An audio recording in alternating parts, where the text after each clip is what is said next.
I woke up in a hospital bed with no memory of the crash and no sign of my sister. The last thing I remember was her voice screaming my name, but when I opened my eyes, she was gone. No goodbye, no explanation, just vanished. And what I discovered days later hurt far more than the accident ever could. Before I begin, if you've ever lived through betrayal like this, please like, leave a comment, and subscribe to Storyflow Diaries. I don't remember the moment of impact. I don't remember the sound of metal crushing or glass shattering. What I remember is laughter. My sister Nadia was driving, one hand on the wheel, the other gesturing wildly as she told me about a man she'd just started seeing. It was late afternoon, the sky glowing amber as the sun began to dip.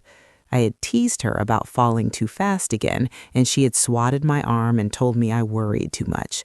That was the last clear memory I have before everything turned into noise and darkness. When I woke up, the world smelled like antiseptic and sounded like machines breathing. My head throbbed. My mouth was dry. I tried to move, and pain shot through my ribs so sharply that I gasped. A nurse noticed and rushed over, her face soft but professional. She told me I had been in a serious car accident. She told me I was lucky to be alive. She told me I had a fractured collarbone, cracked ribs, and a concussion. The first word out of my mouth was, "Nadia?" The nurse hesitated. Not long, but long enough for fear to begin crawling through my chest. She said my sister had been treated for minor injuries and discharged earlier that morning. Discharged. The word echoed in my head. That meant she was okay. That meant she had walked out of here. Relief flooded me so fast that I almost cried. "Where is she?" I asked. The nurse gave a small, uncertain smile. "She left before you regained consciousness. She said she'd call." Call. I nodded weakly, convincing myself it made sense. Maybe she was in shock. Maybe she needed to go home, clean up, process everything. Maybe she thought I'd be asleep for days. But she didn't call that day. Or the next. The hospital room was quiet in a way that made every thought louder. I had no visitors except for staff. Our parents had passed away years earlier. We didn't have much extended family nearby. It had always just been Nadia and me against the world. She was 3 years older, bold where I was cautious, loud where I was quiet.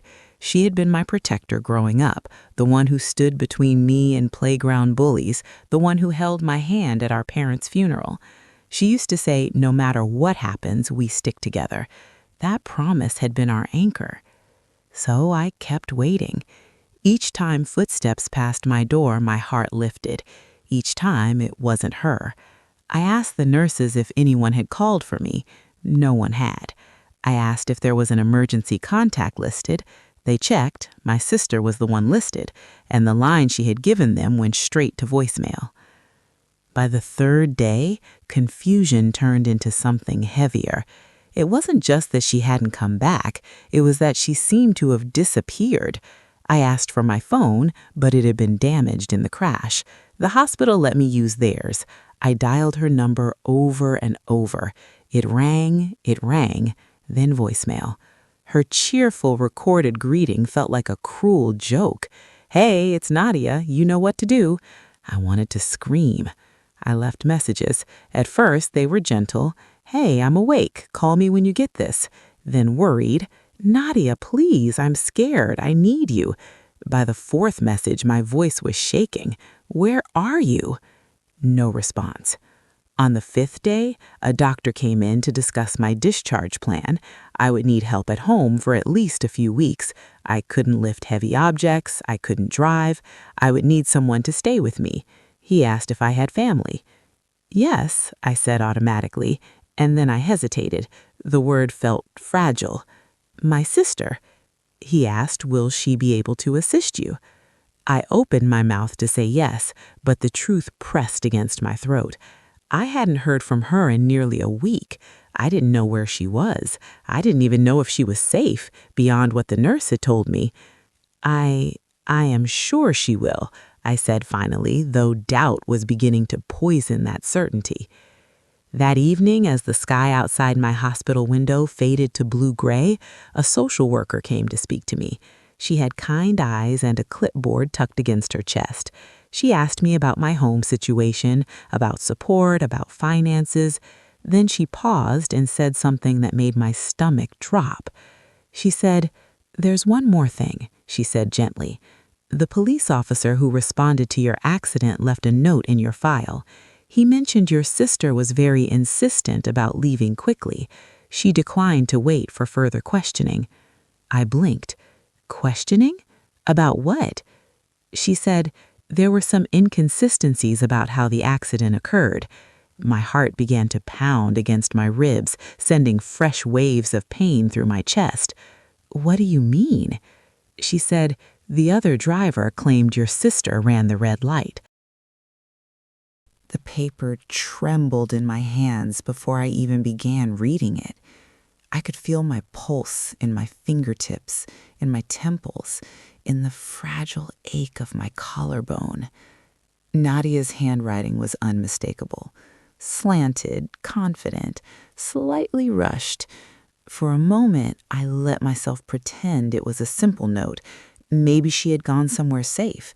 Maybe she had been forced into something she couldn't control. Maybe this letter would make everything make sense. I unfolded it slowly, bracing myself against the kitchen table as if it could steady more than just my body. "I'm sorry you had to wake up alone," it began. Not, "I'm sorry I left." Not, "I'm sorry I abandoned you." Just, "Sorry I had to wake up alone." The wording stung. "There are things you don't understand yet. I didn't have a choice. Please don't try to find me. It's better this way. For both of us." My throat tightened. I read the lines over and over, hoping they would rearrange themselves into something kinder. They didn't. "The accident wasn't supposed to happen like that," the next sentence said. My vision blurred. Wasn't supposed to happen like that. What did that even mean? Accidents aren't planned. They aren't supposed to happen at all. My hands started to shake harder. "I can't explain everything now. Just know I never meant for you to get hurt." I felt something cold spread through my chest. Never meant for you to get hurt. The words sounded like someone who had expected something to happen, something controlled, something deliberate. The final line was the cruelest of all. "Don't look for me. Please just let me go." That was it. No signature, no promise to return, no "I love you."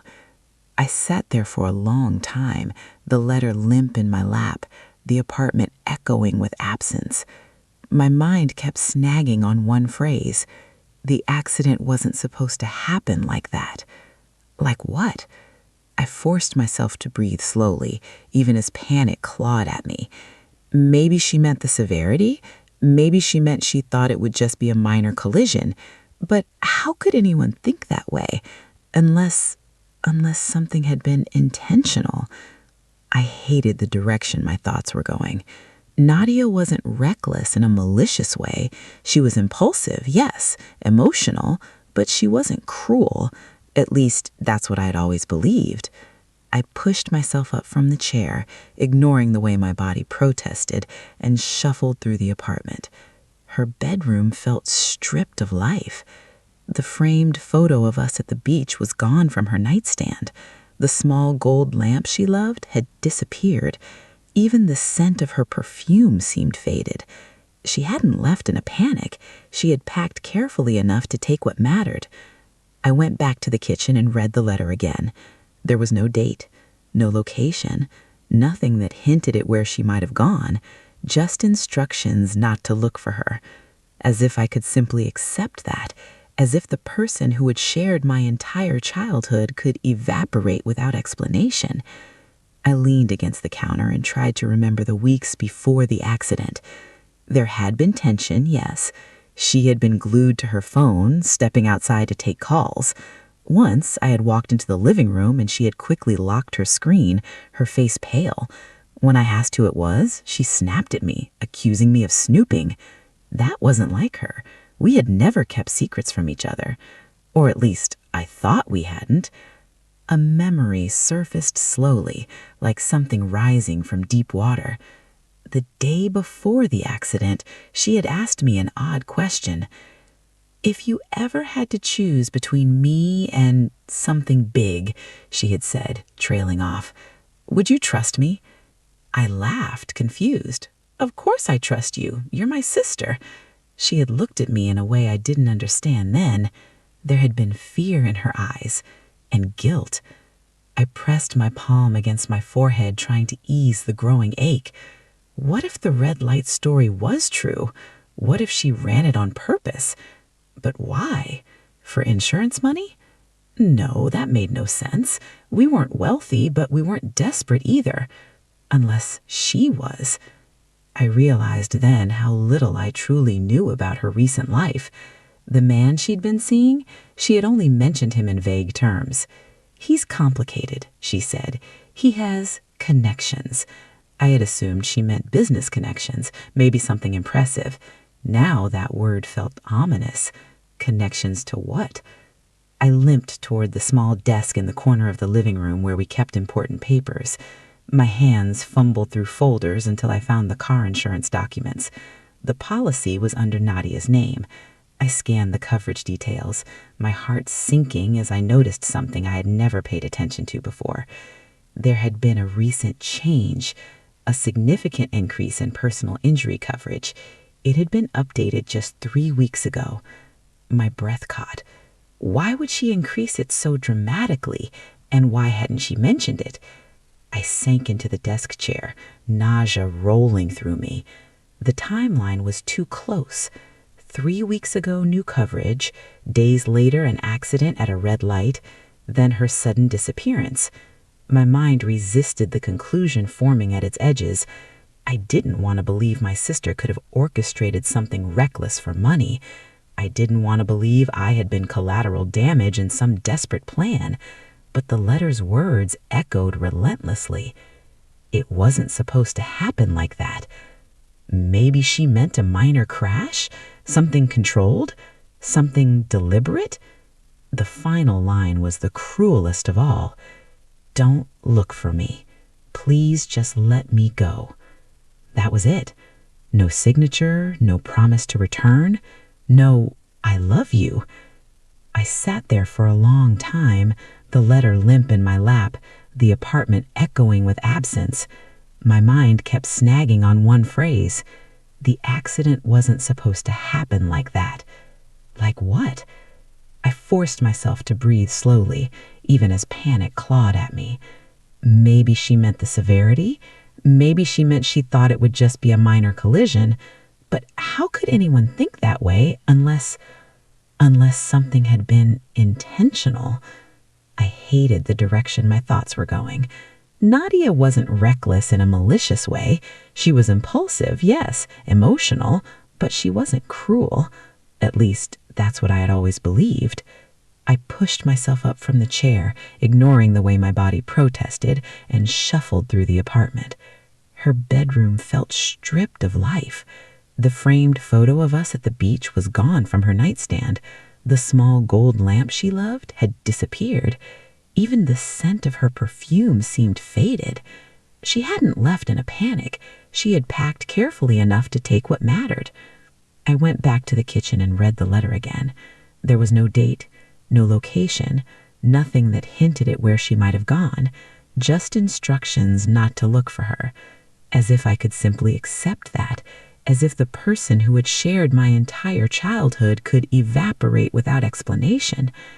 I leaned against the counter and tried to remember the weeks before the accident. There had been tension, yes. She had been glued to her phone, stepping outside to take calls. Once I had walked into the living room and she had quickly locked her screen, her face pale. When I asked who it was, she snapped at me, accusing me of snooping. That wasn't like her. We had never kept secrets from each other. Or at least, I thought we hadn't. A memory surfaced slowly, like something rising from deep water. The day before the accident, she had asked me an odd question. "If you ever had to choose between me and something big," she had said, trailing off, "would you trust me?" I laughed, confused. "Of course I trust you. You're my sister." She had looked at me in a way I didn't understand then. There had been fear in her eyes and guilt. I pressed my palm against my forehead, trying to ease the growing ache. What if the red light story was true? What if she ran it on purpose? But why? For insurance money? No, that made no sense. We weren't wealthy, but we weren't desperate either. Unless she was. I realized then how little I truly knew about her recent life. The man she'd been seeing, she had only mentioned him in vague terms. "He's complicated," she said. "He has connections." I had assumed she meant business connections, maybe something impressive. Now that word felt ominous. Connections to what? I limped toward the small desk in the corner of the living room where we kept important papers. My hands fumbled through folders until I found the car insurance documents. The policy was under Nadia's name. I scanned the coverage details, my heart sinking as I noticed something I had never paid attention to before. There had been a recent change, a significant increase in personal injury coverage. It had been updated just 3 weeks ago. My breath caught.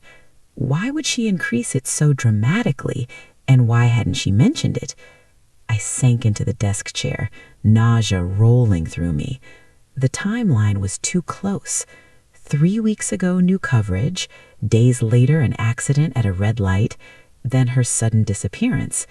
My mind resisted the conclusion forming at its edges. I didn't want to believe my sister could have orchestrated something reckless. I didn't go to the police right away. Maybe that makes me weak. Maybe it makes me foolish. But when the person you're trying to understand is your own sister, the one who braided your hair before school, who held you while you cried over your first heartbreak, you don't immediately assume the worst. You look for softer explanations. You search for angles that hurt less. I told myself there had to be something I was missing, something that would make this nightmare feel less deliberate. The next morning, I called the insurance company listed on the policy. My voice shook as I explained that I was listed as a passenger in the accident and wanted to understand the coverage. The representative was polite, professional, detached. She confirmed the recent increase in personal injury coverage and then, almost casually, mentioned that a claim had already been initiated. "Initiated?" I repeated. "By whom?" There was a pause as she checked. "By the policyholder, Nadia Hassan. She filed a preliminary claim the morning after the accident." My entire body went cold. The morning after. While I was unconscious in a hospital bed, tubes in my arms, my sister had been filing paperwork. "What kind of claim?" I asked quietly. "Injury and emotional distress," the representative replied. She stated she suffered trauma and would be unable to work for an extended period. I gripped the edge of the table to steady myself. "What about me?" Another pause. "There was no claim filed on your behalf." I hung up slowly, my mind roaring. She had been well enough to contact insurance, well enough to initiate a payout, but not well enough to sit by my bedside, not well enough to answer a single call. I stared at the wall for a long time after that, feeling something inside me shift. The confusion was still there, the hurt was overwhelming, but beneath it, something sharper was beginning to form. Anger. I thought about the red light, about the increased coverage, about her cryptic question, "Would you trust me?" It felt less like a sister seeking reassurance and more like someone testing the weight of their own secret. I needed more answers. I called the local police department and asked to speak to the officer who had responded to our accident. After being transferred twice, I finally reached him. His name was Officer Ramirez. His voice was calm but cautious as I explained who I was. There was a silence on the other end before he spoke. "I was wondering when you'd call," he said. My stomach tightened. "What does that mean?" "It means," he replied carefully, "that some things about that accident didn't sit right." He explained that witnesses had reported our car accelerating as the light turned yellow, not slowing down, not hesitating, accelerating. The other driver had entered the intersection on a green light. The impact had been severe because of speed. "Your sister insisted the brakes failed," he continued, "but the preliminary mechanical check didn't show evidence of brake malfunction." My chest felt hollow. "Did she seem afraid?" I asked. There was a brief pause. "She seemed in a hurry," he said, "more concerned about leaving than staying." I closed my eyes. That sounded like Nadia lately, always rushing, always chasing something. "There's more," he added gently. "We found messages on her phone at the scene. She had been texting just seconds before impact." I swallowed hard. "Texting who?" "We don't have a warrant to access the full content yet, but the number was saved under a single letter, K. K. The letter echoed in my mind. She had mentioned someone named Kamran once, or maybe Kareem. I couldn't remember clearly. She had been vague on purpose. "Is she in legal trouble?" I asked quietly. "Potentially, but right now she's unreachable. We've attempted contact." So it wasn't just me. She wasn't ignoring only her sister. She was avoiding everyone. After I hung up, I felt the apartment walls pressing in on me. I needed air. I needed movement. Despite the pain in my ribs, I slowly made my way downstairs and stepped outside. The sunlight felt foreign against my skin. As I stood there, leaning against the building for support, a memory struck me so suddenly it made me dizzy. 2 weeks before the accident, I had overheard Nadia arguing on the balcony. Her voice had been low but intense. "I told you I'd handle it," she had said. "Just give me time." When I stepped outside, she had ended the call immediately and smiled too brightly. I let it go. I always let things go. That realization stung. Maybe I hadn't wanted to see the cracks forming. Maybe loving her had made me blind. Back upstairs, I searched her room again, more carefully this time. In the back of her closet, beneath a loose floorboard we'd discovered as kids, I found something she must have missed in her rush. A small envelope stuffed with receipts. Most were ordinary, groceries, gas, coffee, but a few stood out. Large cash withdrawals, repeated over the past month. My heart pounded. Nadia didn't keep large amounts of cash. She used her card for everything, unless she didn't want something traced. My thoughts spiraled toward darker possibilities. Debts, gambling, someone dangerous. The man with connections. Had she owed someone money? Had the accident been part of a plan to solve that debt? And had it gone wrong?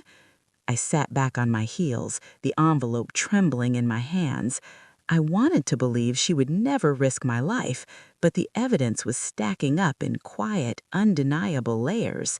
Increased coverage, accelerating at a red light, filing a claim immediately, disappearing. I felt something break inside me then. Not loudly, not dramatically, just a quiet snapping of trust that had stretched too thin. I whispered her name into the empty room, not in anger this time, but in grief. Why didn't you tell me? Because the possibility that I might be in danger too didn't feel real at first. It felt dramatic, like something out of a television show. But the more I sat with it, the more it made sense in a quiet, chilling way. If Nadia had been involved with someone dangerous, if money was owed, if the accident was meant to solve something and instead made it worse, then I wasn't just her sister. I was a witness and maybe even leverage. I didn't sleep that night. Every small noise in the apartment made my heart race. The hum of the refrigerator, a car door slamming outside, footsteps in the hallway. I kept replaying Officer Ramirez's words in my head, accelerating, texting, in a hurry to leave. By morning, exhaustion pressed heavily on me, but fear kept me upright. I decided to call the number listed repeatedly in the receipts. One of the large cash withdrawals had been made at the same ATM near a private business complex across town. I didn't know what I was looking for exactly, but it felt like the only thread I had. Instead of calling, I searched the business directory for that area. Several small offices came up: consulting firms, logistics companies, real estate brokers. One name stood out because it sounded vaguely familiar: Con Logistics. The K from her phone flashed in my mind. It was a stretch, maybe even ridiculous, but my instincts wouldn't let it go. I remembered once asking Nadia where this mysterious new man worked. She had waved it off. Import-export stuff, she had said vaguely. Logistics. My pulse quickened. I knew I wasn't physically strong enough to go storming into some office demanding answers, and I didn't even know if this was connected, but I couldn't sit still either, so I did something small instead. I searched the name attached to the business registration. Kamran Khan. My breath caught. Kamran. That was the name she had mentioned once in passing before quickly changing the subject. His online presence was minimal: a professional headshot, a sparse business page, no personal photos, no family, nothing that revealed much about who he really was. The emptiness of it unsettled me more than if there had been too much information. It felt controlled, deliberate. I leaned back in my chair, pain radiating through my ribs, and whispered, "What did you get yourself into, Nadia?" Later that afternoon, there was a knock at the door. It was so sudden that I flinched. My heart pounded painfully as I shuffled toward it. Through the peephole, I saw a man in his mid-30s, well-dressed, holding what looked like a folder. He didn't look threatening. He looked polished, calm. I opened the door just a crack. "Yes?" He offered a sympathetic smile. "You must be Sarah," he said gently. My stomach dropped. I hadn't told anyone outside the hospital that I was home. "Who are you?" I asked carefully. "My name is Kamran," he replied. The name landed between us like a stone. My fingers tightened around the doorframe. "Kamran who?" I asked, though I already knew. "Khan," he said smoothly. "I was a friend of your sister's." A friend. The word felt loaded. "Where is she?" I demanded before I could stop myself. His expression shifted slightly. Not guilt, not fear, something more measured. "That's actually why I'm here. May I come in?" Every instinct in me screamed no, but curiosity, desperation, and the need for answers pushed against that instinct. I stepped back slowly, leaving the door open. He entered without hesitation, glancing around the apartment briefly before settling his gaze back on me. "I'm sorry for what happened," he said, placing the folder on the table. "Nadia cared about you very much." Cared, past tense. "Where is she?" I repeated, my voice firmer this time. He folded his hands calmly. "She's safe." The vagueness of that answer made my chest tighten. "Safe from what?" I asked. He hesitated just long enough to confirm my worst fears. "From consequences," he said quietly. The room seemed to tilt. Consequences of what? He exhaled slowly, as if choosing his words with precision. "Your sister made some financial decisions recently, risky ones. She believes she could resolve them quickly with the insurance money," I said, my voice barely above a whisper. His eyes flickered, surprised. "You're smarter than she gave you credit for." His comment stung more than it should have. "Did you tell her to run the red light?" I asked bluntly. His calm facade cracked just slightly. "I didn't tell her to do anything. She came to me already desperate." "Desperate? Because of you?" I shot back. He stood then, slowly, as if asserting control. "Be careful," he said softly. "Your sister made choices. I offered solutions. Solutions that almost killed me," I snapped. For the first time, something resembling discomfort crossed his face. It wasn't meant to escalate. The collision was supposed to be minor, controlled. She panicked. The confirmation hit me harder than the accident ever had. It wasn't supposed to escalate, controlled. My knees weakened and I had to grip the back of a chair to steady myself. "You planned it," I whispered. He didn't answer directly. "Your sister owes money," he said instead, "a significant amount. The insurance payout would have covered it. Now that the investigation is under investigation, things are complicated." "So where is she?" I demanded again. "Somewhere she believes you won't be dragged further into this," he replied. I stared at him, disbelief and fury warring inside me. "She already dragged me into it," I said. "I was in the car." He softened his tone then, stepping slightly closer. "She never intended for you to be seriously hurt. But I was, and she left." Silence stretched between us. Finally, he picked up the folder and slid it toward me. "This contains documents she signed, power of attorney, financial agreements. She wanted to ensure you wouldn't be legally responsible for her debts." My breath caught. I didn't open the folder right away. I just stood there, staring at it as if it might explode. The man who had calmly confirmed my worst fears had walked out of my apartment like he'd just discussed the weather. And I was left holding proof that my sister had gambled with my life. My hands were shaking so badly that I had to sit down before I finally reached for the documents. Inside were copies of loan agreements, signed contracts, and something that made my stomach twist: private lending paperwork with interest rates so high they felt predatory. Nadia hadn't borrowed a little money. She had borrowed an amount that would suffocate anyone without immediate cash flow. The dates told a story I hadn't seen while I was living it. The first loan had been taken out 3 months ago, the second a month later, then another, each one larger than the last. It was a spiral, and I had been sitting across from her at dinner tables, watching movies, complaining about work, completely unaware she was drowning in debt. At the bottom of the stack was the power of attorney document Kamran had mentioned. My name was there, signed by her, not to give me control, but to release me from liability. It was written in legal language, but the message was clear. She had tried to separate me from the consequences of her actions. She hadn't trusted me with the truth, but she had tried to shield me from the fallout. The realization cut in 2 directions. It softened my anger slightly, but it deepened my hurt. If she thought I was worth protecting legally, why wasn't I worth confiding in emotionally? Why wasn't I someone she could say, "I messed up, I need help"?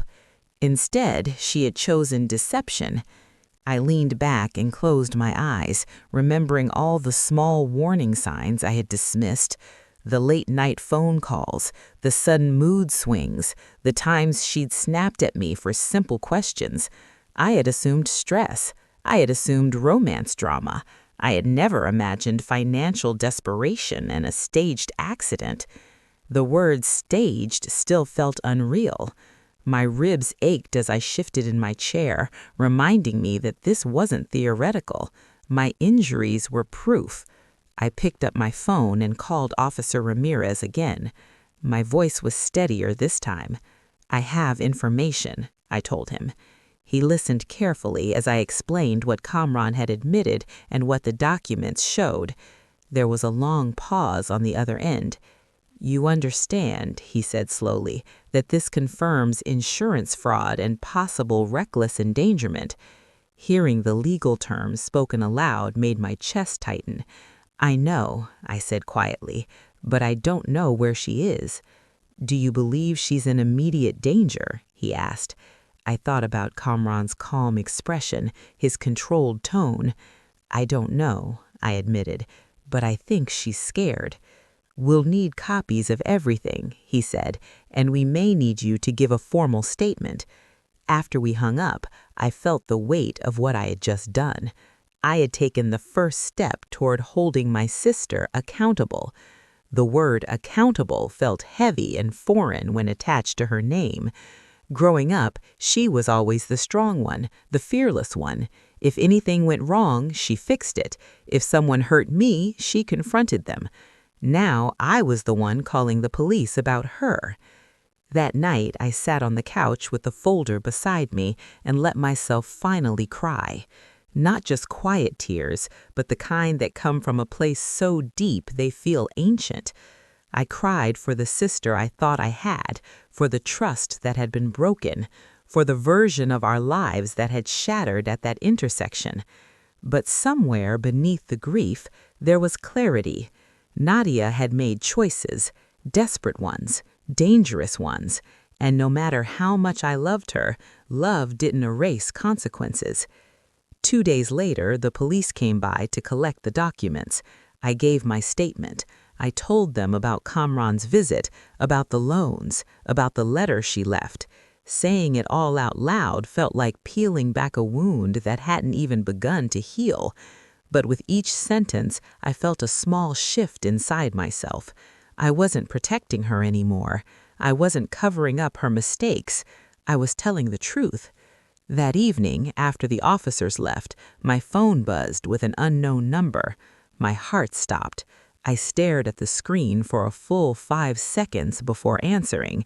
"Hello?" There was silence at first, then breathing, and then a voice I knew better than my own. "Sarah." I closed my eyes. The sound of her nearly undid me. "Where are you?" I whispered. "I can't tell you," she said quickly. Her voice sounded thinner, fragile. "Are you safe?" I asked. A pause. "For now." My chest tightened. "Nadia, why?" The question came out broken. There was a long silence on her end. When she finally spoke, her voice cracked. "I thought I could fix it. I thought I could handle it before you ever knew." Tears slipped down my face. "By risking my life?" I asked. "It wasn't supposed to be like that," she whispered. The same words from the letter. "It was supposed to be small, just enough damage, just enough for the payout. I didn't see the other car coming so fast." My breath caught painfully. Hearing her admit it out loud made it real in a way nothing else had. "You chose money over me," I said. "No," she immediately, almost desperately said. "I chose a solution. I was drowning, Sarah. They were threatening legal action. I didn't want you dragged." After that phone call, everything felt suspended in time. I didn't know where Nadia was, but I knew something had shifted in her voice. The bravado was gone. The confidence that had once defined her had cracked, revealing someone smaller underneath, someone scared.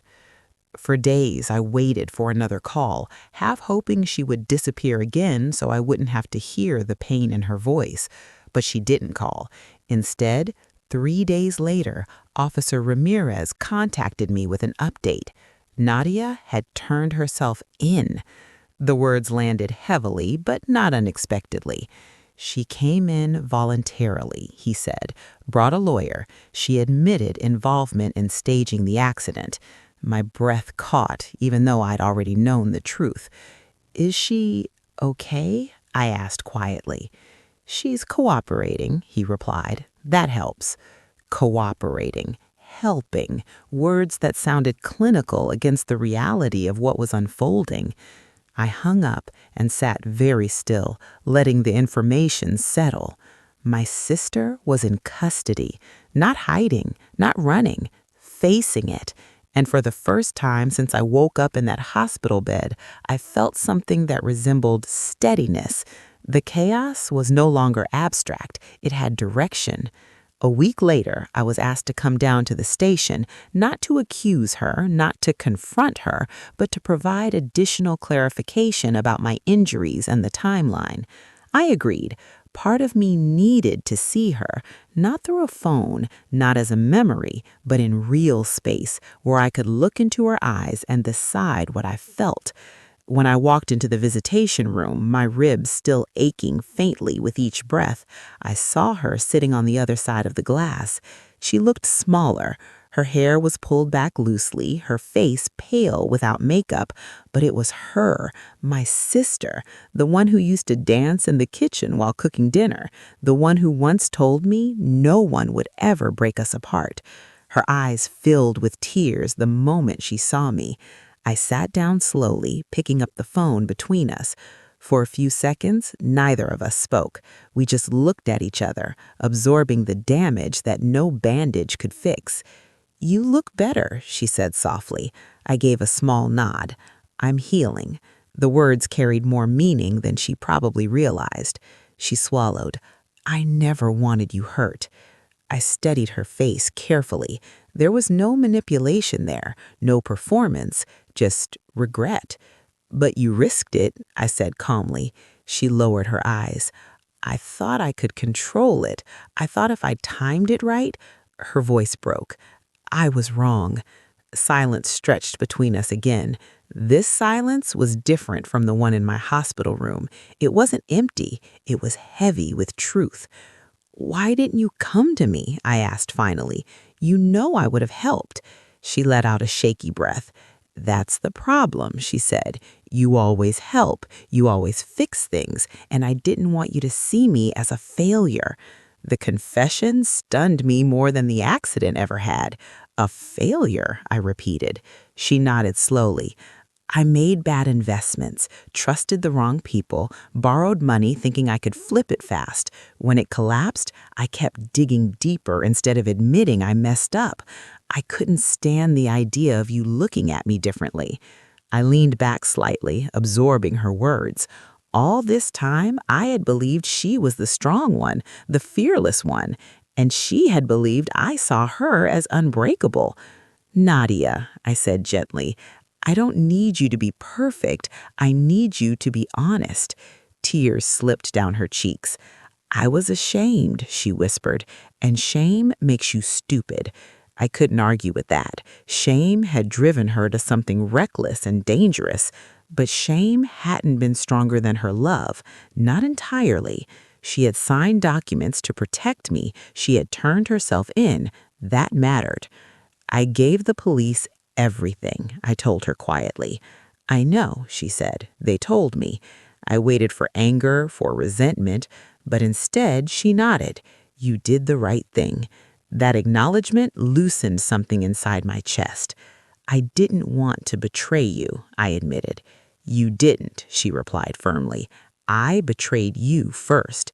Hearing her say it, own it, brought a painful but necessary clarity. For weeks I had been carrying guilt about speaking up, but accountability isn't betrayal. Silence would have been. We talked for nearly an hour about the charges she was facing, about possible restitution, about the long road ahead. It wouldn't be easy. There would likely be legal consequences, financial penalties, probation at best. Worse if the court decided to make an example of her. When the guard signaled that time was up, I felt the old instinct rise in me to promise I'd fix everything, to somehow shield her from the fallout. But I didn't say that. Instead, I said something different. "I love you," I told her, "but I won't protect you from the consequences of your choices." She nodded slowly. "I don't want you to," she said. As I walked out of the station that day, the air felt different, lighter, even though the situation was still heavy. For the first time, our relationship wasn't built on illusion. It wasn't built on her being strong and me being sheltered. It was built on something raw and honest. She had made a terrible decision, one that could have cost me my life, but she had stopped running, and I had stopped pretending everything was fine. Recovery, I realized, wasn't just physical. My collarbone would mend, my ribs would strengthen, but trust, that would take time, real time. Weeks passed. I continued therapy for both my body and my mind. Nadia's case moved slowly through the legal system. She remained cooperative. She agreed to a repayment plan. The insurance fraud charge stood, but her voluntary surrender worked in her favor. And through it all, we spoke regularly. Not about superficial things, not about pretending this hadn't happened, but about fear, about pride, about the dangerous weight of trying to look strong when you're actually breaking. One evening, months after the accident, I sat alone in the apartment, the same apartment where I opened that devastating letter, and I realized something profound. Time has a strange way of softening sharp edges without erasing the scars. 6 months after the accident, I could finally sleep through the night without jolting awake at the sound of imaginary brakes screeching. My ribs had healed. The faint ache in my collarbone only flared when the weather changed. Physically, I looked whole again. Emotionally, I was still stitching myself back together, but I was stronger than I had been before. Nadia's court date came on a gray Tuesday morning. I sat in the back of the courtroom, hands folded tightly in my lap, watching my sister stand before the judge. She didn't look defiant. She didn't look like a criminal.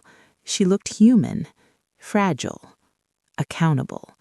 The charges were read aloud: insurance fraud, reckless endangerment.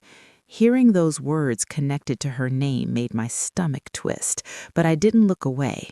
She pleaded guilty, not because she had no defense, but because she had decided not to fight the truth. Her lawyer emphasized her voluntary surrender, her cooperation, her lack of prior offenses. The judge listened carefully. In the end, Nadia was sentenced to probation, mandatory financial restitution, community service, and a suspended sentence contingent on compliance. It wasn't freedom without consequence, but it wasn't a prison cell either. When we stepped outside the courthouse afterward, the air felt cold and sharp. Nadia stood beside me quietly, staring at the steps beneath her feet. "I don't deserve how lucky I am," she said softly. I considered her words carefully. "Luck didn't save you," I replied. "Facing it did." She nodded, absorbing that, and for the first time in months, there was no defensiveness between us, just reality. The road forward wasn't glamorous. Nadia moved into a smaller apartment across town. She sold her car. She took a steady, modest job. Nothing risky, nothing fast money, nothing that promised shortcuts. I watched her change in small, steady ways. She no longer chased big opportunities. She asked for advice. She admitted when she didn't know something. And sometimes, late at night, she would call and simply say, "I feel overwhelmed." Months ago, she would have hidden that feeling. Now, she named it. As for me, I changed too. Before the accident, I had lived comfortably in the role of the quieter sister, the steady one, the observer. But surviving something that could have ended my life shifted my perspective. I began speaking up more at work. I stopped brushing off my instincts when something felt wrong. I started therapy not because I was broken, but because I wanted to understand why I had ignored so many warning signs. One evening, nearly a year after the crash, Nadia came over for dinner. We stood in the same kitchen where I had once opened that letter. The memory lingered, but it no longer crushed me. She chopped vegetables while I stirred a pot on the stove. It felt ordinary, peacefully ordinary. "Do you ever think about that day?" she asked quietly. I paused. "Sometimes," I admitted, "but not the way I used to." She nodded slowly. "I replay it in my head," she said, "the moment I pressed the gas instead of the brake. I thought I could control everything. I thought I was smarter than the risk." I turned to look at her. "What do you think now?" She met my eyes. "Now I know control is an illusion, and shortcuts cost more than honesty ever would." The simplicity of that truth settled warmly between us.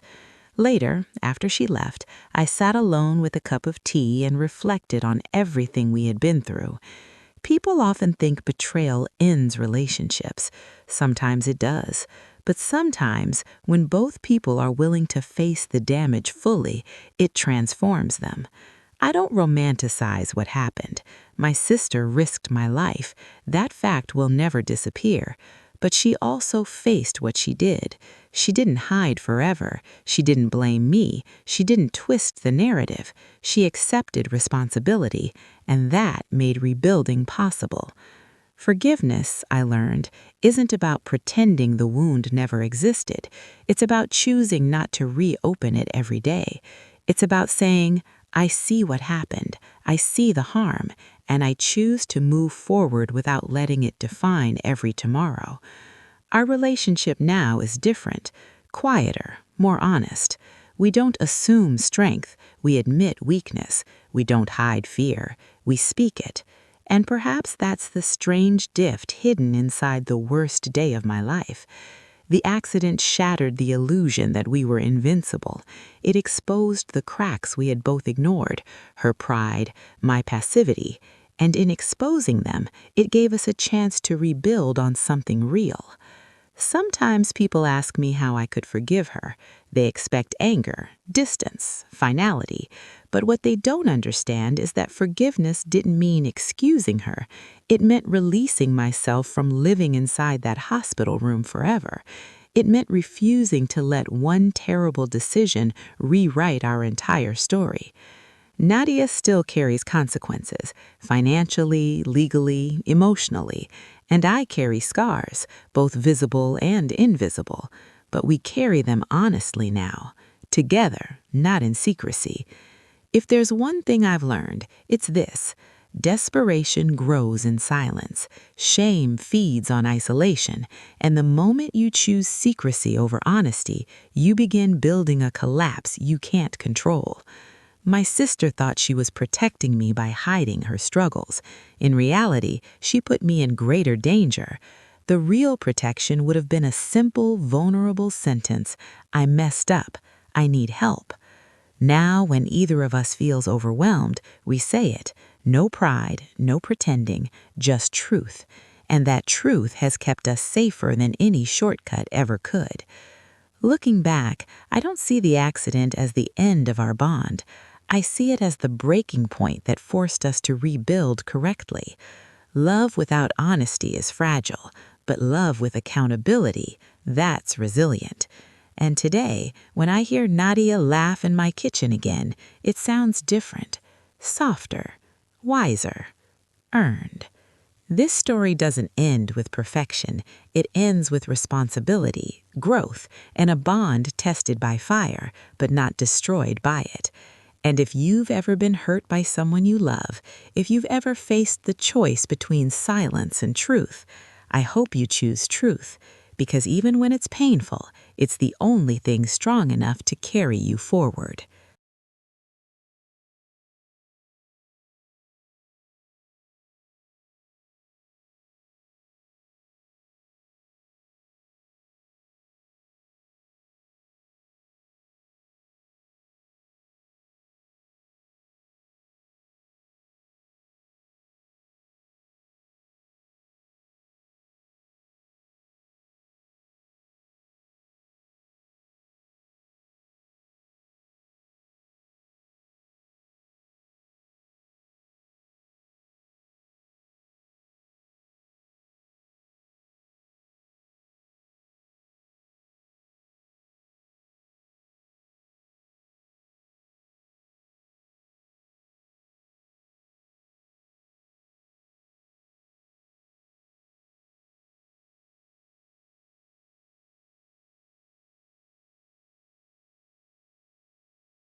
The final chapter of this story isn't dramatic. There's no courtroom surprise, no hidden villains stepping out of the shadows.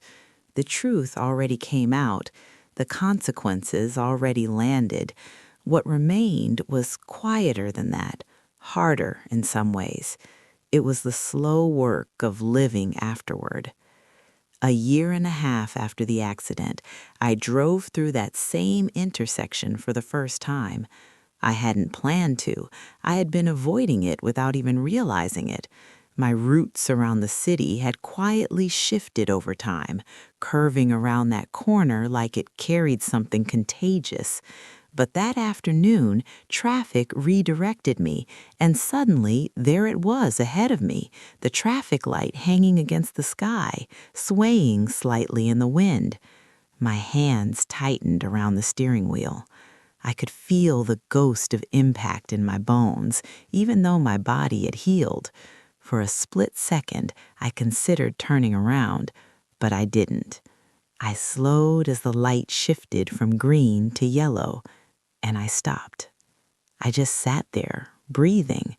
There was no screeching, no collision, no shattering glass, just the quiet hum of my engine and the ordinary rhythm of the city moving around me. When the light turned green again, I drove forward calmly. That moment meant more to me than I expected. It wasn't about bravery. It wasn't about proving something. It was about reclaiming a piece of my life that fear had quietly stolen. Nadia met me for coffee later that evening. She was finishing her community service hours and had started taking night classes in accounting, ironically the very thing she once thought she could outsmart with risky shortcuts. She looked different these days, not physically, but internally. There was a steadiness in her posture now, a humility that hadn't existed before. "I drove through the intersection today," I told her as we sat by the window. Her hand froze halfway to her cup. "How was it?" "Uneventful," I said softly. Her eyes filled immediately, and she looked down.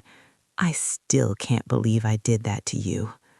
I reached across the table, not dramatically, not urgently, and placed my hand over hers. "You made a terrible decision," I said honestly, "but you didn't wake up wanting to hurt me."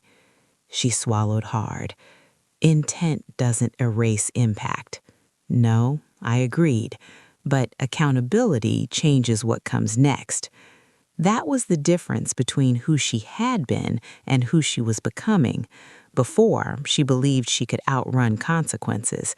Now, she understood that facing them was the only way forward. Our relationship still carried scar tissue. Some days were easier than others. Sometimes, if she canceled plans suddenly or didn't answer her phone right away, a flicker of that old fear would rise in my chest. Abandonment leaves echoes, but instead of swallowing that fear, I spoke it. "Hey," I would say gently when she called back, "when you disappear like that, it reminds me of before." And instead of getting defensive, she would answer, "I'm sorry, I should have messaged. I'm here." Those small exchanges rebuilt trust brick by brick. One evening, we sat on my balcony watching the sunset, the same kind of golden sky we'd driven under the day of the accident. The air was calm, peaceful. "Do you hate me for it?" she asked suddenly. The question hung between us. I thought carefully before answering. "No," I said finally. "I hated what you did. I hated how alone I felt waking up in that hospital. I hated the fear, but I don't hate you." She nodded slowly, tears slipping down her cheeks without drama. "I hated myself," she admitted, "for a long time." I understood that too. Guilt can be heavy enough to crush a person if they let it. But I had watched her carry it differently over time, not as self-destruction, but as a reminder to live honestly. "You don't get to punish yourself forever," I told her gently. Growth is the consequence now. That sentence stayed with both of us. Life didn't magically become perfect after that. Nadia still had restitution payments to complete. I still attended therapy occasionally when old anxiety surfaced unexpectedly. But the difference was this: nothing lived in secrecy anymore. And that changed everything. If there is one truth I carry from all of this, it's that silence is more dangerous than failure. My sister didn't almost destroy our lives because she was evil. She almost destroyed them because she was ashamed, because she believed struggling made her weak, because she thought asking for help meant losing respect. She was wrong. Strength